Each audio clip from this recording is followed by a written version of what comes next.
Welcome to this episode of Alive and Thriving. Today, I'm going to chat to you guys about why stress is not actually the problem. Now, if you've been stressed for a little while, there's a really good chance that you have been operating from this story that you're stressed. I'm stressed, I'm stressed, I'm stressed, I'm stressed. How many times have you repeated that thought to yourself? I'm stressed, I'm stressed, I'm stressed. And after a while of repeating that thought, or after a long period of time of living in a chronic state of stress, the story can start to become that you're stressed. And then the focus becomes that stress is the problem. And we're going to get into today's episode, and I'm going to explain to you why stress is not actually the problem and what you can do about it to help yourself feel better. Now, I have just spent the last week welcoming new members into my brand new container called the Tapping Inner Circle. I was so excited to create this space and so honored to have such beautiful, self-led, self-dedicated women come and join me. In this episode, you're going to hear me chat a little bit about EFT tapping, because it is a phenomenal stress reduction tool. And I just wanted to let you know that if the Tapping Inner Circle, which is a space where you can come and you can tap in our live tapping circles, but you can also access EFT tapping resources on your own, in your own time, and replays of tapping circles on your own in your own time, so that you can tap regularly, so that you can start to implement that as a daily habit, or as a self-care ritual, or as an energy clearing tool. If the Tapping Inner Circle is something that you think you might be interested in, then I invite you to check out the link below in the show notes. You can go over and you can check it all out. And of course, I will just say that if you are struggling with chronic stress and you know that there are things that are keeping you in this place of chronic stress and it's impacting your mind, your body, your emotions, then I would love to have a discovery call with you to chat about whether my one-on-one services, tapping, hypnotherapy, all these amazing holistic modalities that I incorporate into holistic healing sessions, whether they might actually be right for you, so that you can stop living in survival mode and you can start living in the moment, in your life, present, intentionally, authentically, happy. Wouldn't that be nice? Happy, that's the goal, right? Let's get into this episode. I can't wait to talk about this topic. I love this topic. You're listening to Alive and Thriving with Jessica Reed, the podcast that's all about empowering you to achieve optimal wellness and success through self-care, holistic practices, and raw conversations. Jessica and her expert guests are here to share powerful insights and strategies to help you overcome stress and anxiety, take charge of your life, and thrive in life and in business. Grab a cuppa and let's dive in.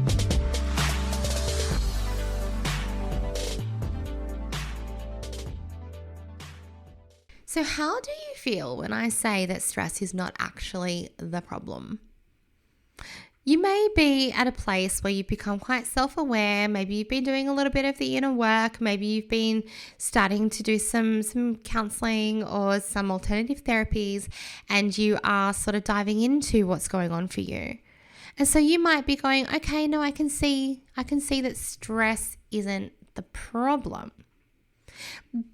But if this topic is quite new to you and you're just at the beginning of your healing journey, or you're really caught up in that spiral of autopilot living, that spiral of just defaulting to stress, defaulting to busy, then you may be thinking, of course it's the problem. How could stress not be the problem? If I wasn't stressed, I'd be feeling good, right? But here's the thing. Stress does not come out of nowhere. Stress is the messenger. It is not your root problem. And it is the same for anxiety. It is the same for other emotions that may show up for you. They are the messenger, not the root problem. And as a holistic and alternative practitioner, I really encourage you to look at a holistic perspective to understand stress. Because, again, I'm going to say this again, stress is not the problem. Stress is there to tell you that there is a problem.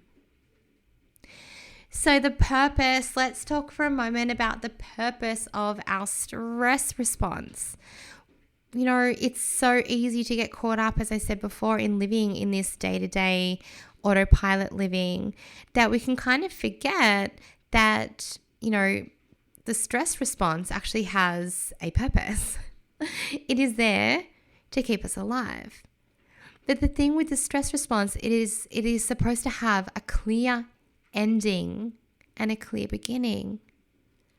So, for example, given that the brain is quite primitive and it has not caught up with our modern day stressors, like the fact that if you are literally bouncing from appointment to appointment to appointment, living in the next thing, you've left your present moment and you are likely living in fight or flight. Stress response hasn't caught up with that. So our primitive brain is there to protect us. Its number one role is survival. It wants to keep us safe. It wants to keep us alive. And so when we are stressed, that stress is supposed to be a response that's like, okay, I'm being chased by a saber-toothed tiger. I am in danger. I'm going to activate this response that happens in the body, this response that makes me function primarily from a sympathetic nervous system that goes through and makes all of these changes in my physical body, that releases all of these stress hormones that have a purpose. Cortisol, for example, to send glucose to your muscles so that you could fight or flee from something. Adrenaline gets your heart rate pumping, your breath rate speeds up. We'll just temporarily switch off digestive functions, don't need those. Don't need to make babies. Don't need to think clearly. We don't need to be doing maths problems when we're being chased by a tiger, right? So logical brain, you take a back seat. All of these things that happen and many other things. The sympathetic nervous system attaches to every single major organ in the body. Everything is impacted. So the thing is that this switches on so that we can fight or flee, so that we can escape our danger. And then ideally, we have a clear ending to that danger.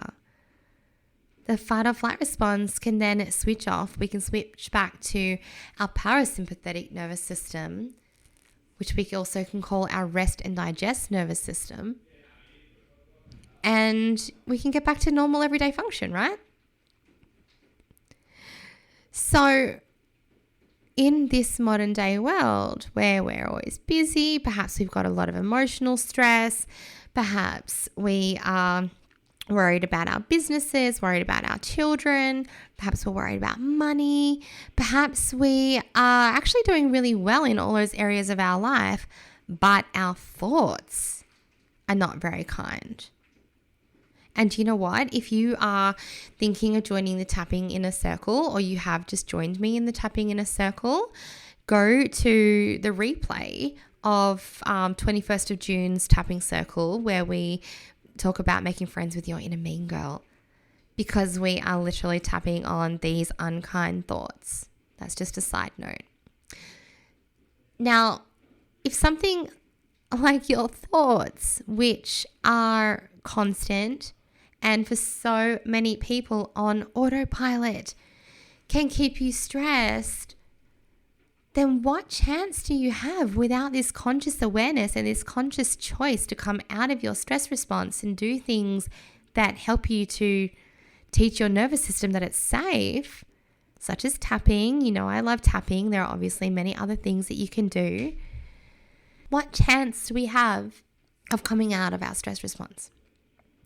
And so you are chronically stressed.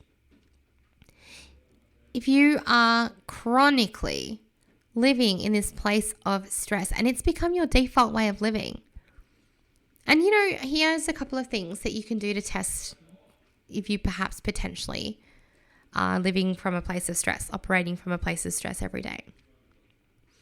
How clearly are you thinking? Just ask yourself these questions. How clearly are you thinking? How much tension are you carrying across your shoulders and your jaw and your head and your chest? If you just roll those areas and bring your awareness to them, how tight are they? Are they hunched forward in protective mode? How deep are you breathing? Are you breathing shallow into your chest or are you breathing deep into your belly? Think about your day-to-day functions. Are you bouncing from one thing to another thing to another thing? Does the day all of a sudden finish and you jump into bed and go, what even happened? And then you can't switch your mind off. Are you having physical sensations like heart palpitations or, you know, I don't know, sweaty palms? Do you feel anxious? Are you having digestive issues? Do you feel bloated all the time? Are you having trouble with going to the bathroom? If you answered yes to, do you have tension headaches? Headaches, migraines, oh my goodness, they're massive with stress, chronic stress. Are you run down all the time? Oh my God, I could keep going, couldn't I?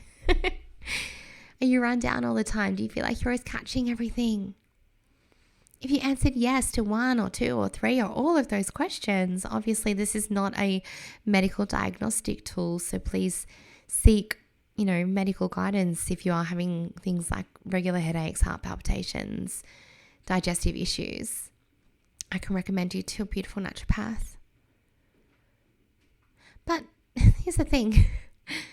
Those combined are all really, really strong indicators of stress and living in a place of stress. And perhaps being run down all the time or tension headaches or constant migraines or however you're feeling, perhaps that's normal for you. And if that's become normal and you're used to living and functioning from this place of stress, then I want you to now take note. Start to be alert and say, okay, I am stressed, but this is not the problem. The problem is not that I'm stressed. Yes, if I wasn't stressed, I'd be feeling good. But that fight or flight response is being activated from something or multiple things. So remember I said I was going to tell you what you could do about it. Stress is not the problem. Here's the big thing.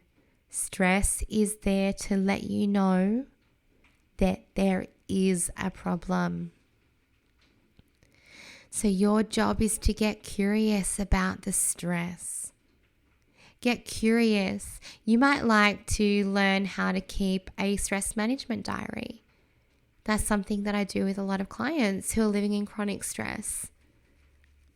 It's something that I teach in my Thrive membership in our journaling area. Keeping a stress management diary. What symptoms are you feeling each day? And more importantly, what was happening right before those symptoms started? Is it that at the same time every day you're getting stressed? And what's happening at that time of the day? Are there things, within your control that need to be taken care of? Do you need boundaries in areas of your life? Do you have emotional triggers that have been going undetected? That have been so much on autopilot? Have you suppressed emotions, trauma, and it's manifesting now as anxiety and stress and pain in your body? Remember I said at the beginning, it's the same with anxiety. Anxiety is not the problem. Anxiety is there to let you know that you have a problem. You have a problem. You have something in your life or in your body, in your subconscious mind to deal with. Because your brain has become hypervigilant, expecting that you are under attack. And the thing is, there are no saber-toothed tigers here.